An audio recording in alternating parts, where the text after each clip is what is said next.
The Brocket ship has just landed. Let's get it.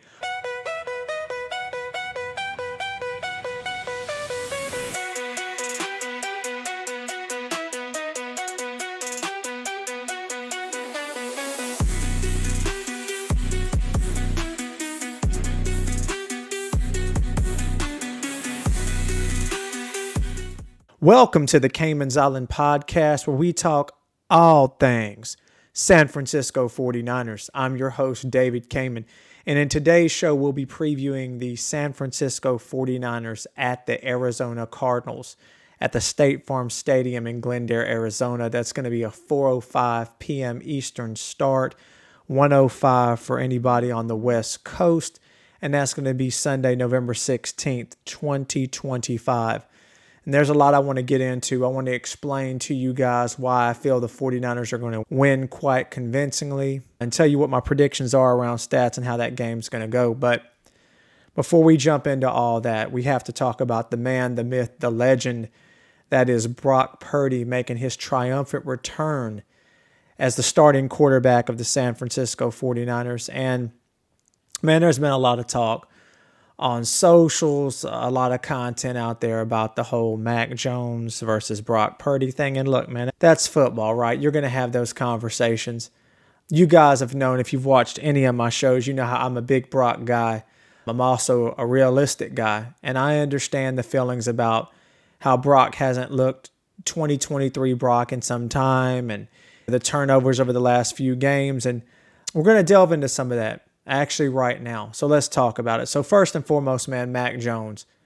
Thank you, Mac and Cheese Jones. I appreciate you, man. You've done a terrific job, a great job holding down the fort.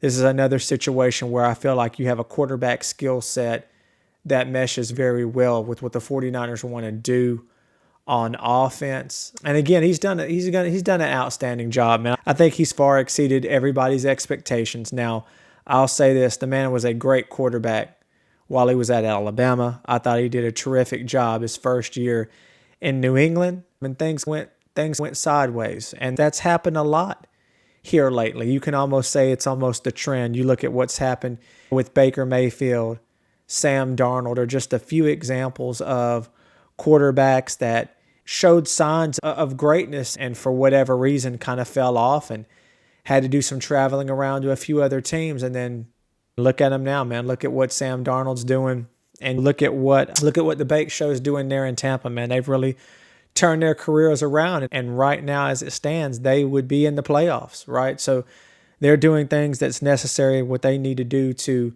revitalize their careers. And I think that's exactly what Mac Jones has done. Now, I want to be very clear.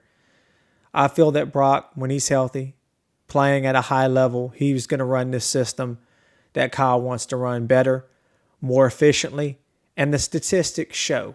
Now, I know a lot of folks are going to talk about, look at the Seattle game, look at the Jaguars game. So let's look at that Seattle game. That's where Brock got injured, right? And obviously the toe injury was serious enough to sit the man a few games. Matt got hurt and Brock were hurt at the same time. I'm not a doctor. I'm not any type of medical physician, but supposedly in that Jaguars game, Brock had to go because Mac was more injured. Okay, and that's where he substantially hurt himself again, re-injured the toe. I've talked to a lot of people. Now, I'm going to be honest with you. When I heard about turf toe, I remember the first time I ever heard about turf toe, you think, man, come on, dude, it's a toe, right? Look what my man Ronnie Lott did with his whole finger situation he had, and he still played. But from what I understand, man, turf toe is no laughing matter. I know that it's ended careers. And if not properly maintained, properly taken care of, it can cause some serious later complications, man, even up to them cutting that thing off. And that's not something this day and age that anyone's going to want to go through and jeopardizing their career. So I completely understand playing the long game with Brock. And my hope, my prayer is that when we see him on the field Sunday, he's 100% healthy. Okay, so Brock wasn't 100% healthy in the game in which he was injured week 1 against Seattle and still was able to pull it off.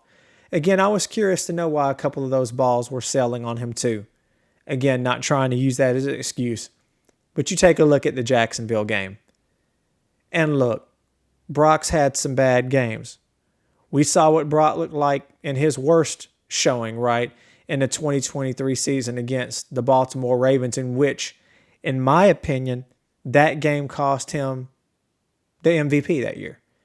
If Brock goes into that game, instead of throwing 4 picks, those 4 touchdowns and beats the Ravens, guys, that man's probably MVP of the league that year. That's just the point-blank reality of the situation. With that being said, even in the game against Baltimore, Brock had zip on his passes. It was just zip on his passes to the other team. You could clearly tell in the Jaguars game that Brock was compromised. That even at Brock's worst, I've never seen him selling the ball like that, looking hesitant, almost timid to take off and run. If you want to classify Brock, he is a guy that can do some baby Patrick Mahomes-like type of magic, eluding, escaping the pocket, and making off-schedule plays. He's done that his whole career, good, bad, indifferent, even if it is slinging the ball to the other team. He's never looked quite that compromised before when it comes to his planting foot. With all that said, I feel like we're in a really good space right now with Brock returning. My man Slick Ricky Pearsall is also making his return. That should definitely help things. Just Ricky Pearsall's presence on the field, man, and we can get some of these worser blocking, more inconsistent blocking wide receivers out of the way. I'm hopeful that Jordan Watkins can get out here and develop some chemistry with Brock Purdy in this game as well. Just wanted to go ahead right off the top, get that out the way. Really appreciate Mac Jones. I think he has substantially helped the future of his career. I'm not quite certain what the Niners are going to do in the offseason as it pertains to keeping Mac and Brock together at the same time, entertaining trade offers. If it's me and what I have paid Mac and knowing what he's going to count against to the cap for next year, and unfortunately what's going on with this offensive line and Brock's injury history, there's no way you're prying Mac Jones away from me unless we're considering a first-round pick. Now, I know a lot of people are going to feel like there's no way in the world you might get a second. And I'm good with that. That's absolutely fine. But if I'm the front office of the 49ers organization, I don't accept that at all, especially with a track record of what we've done with second-round picks. I don't take a second or third. I go first, period. And perhaps we can use that and couple that to move up in the draft and get us some offensive linemen of the future next year. But like I said, just wanted to go ahead and get that out the way. Brock is the starter for this football team. It's been clearly communicated by the front office, by Kyle Shanahan, that when Brock is healthy and can play at the level we know Brock can play, he'll be back out there. And I'm very confident that's the product that we're going to see against the Cardinals. And let's face it, guys, it's a soft landing for Brock. It really is, in that you're playing an Arizona team that's, I never thought I would say this season, that is more injured than the San Francisco 49ers.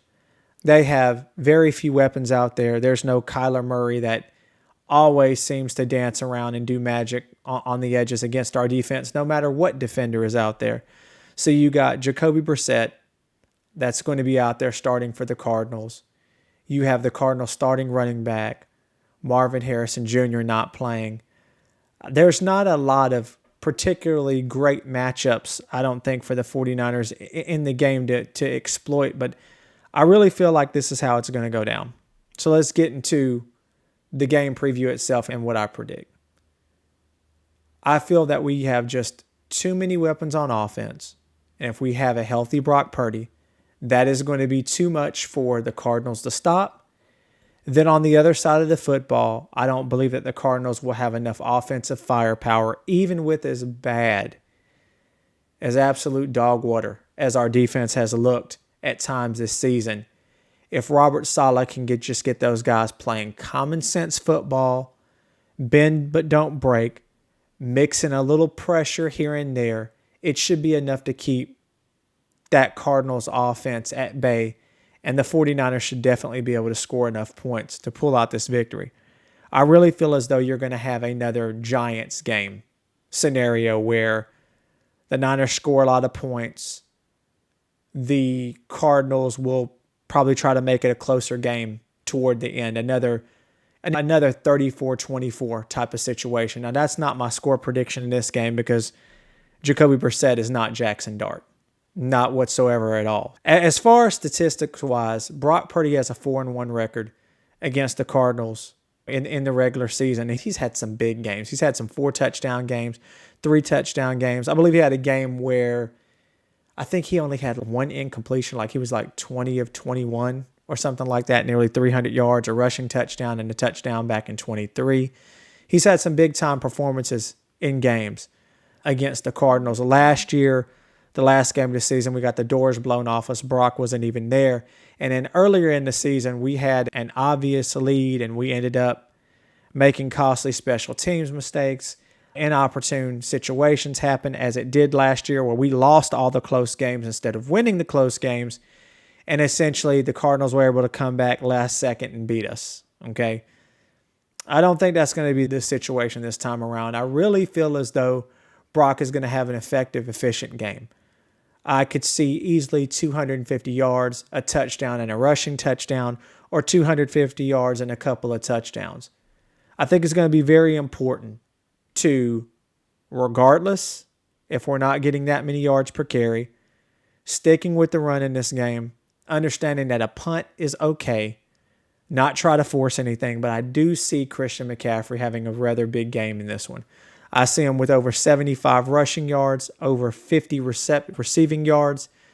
I definitely see Christian McCaffrey having at least 125, 145 yard range in total yards. But I would also like to see Brian Robinson mixed in a bit more, especially on running downs. Even in the game that we got the doors blown off us against the Rams, we were able to stick with the run game a bit, make it a game in that Brian Robinson was really able to get in there and be a nice change of pace back. I wish he wouldn't run so high. He runs so tall.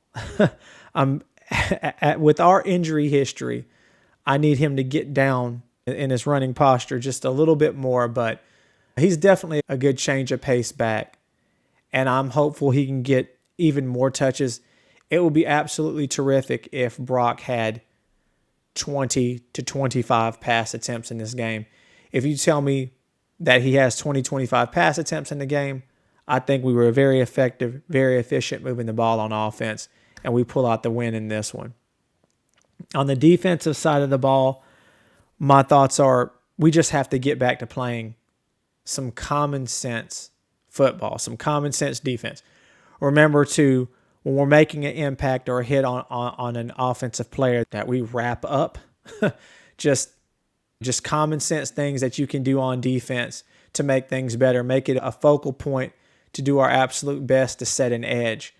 Definitely missed Mykel Williams, man, in that last game. I felt as though anything to the outside as far as a run the Rams did was just, folks were just running 7-8 yards downfield before contact even happens when you were running laterally on the San Francisco last week. So hopefully we can shore that up, make that a complete focus this week, and I would say dare Jacoby Brissett to beat you through the air. That would be my focal point, my game plan. I also want to say we need to get Eddie Pinheiro in the game. Last week he didn't have an opportunity to kick any field goals, and then he had an extra point blocked. Again, that's not Eddie P's problem. I believe that Matt Hennessy absolutely got blown up on that extra point attempt is why that extra point was blocked. So I see the Niners winning this game very convincingly.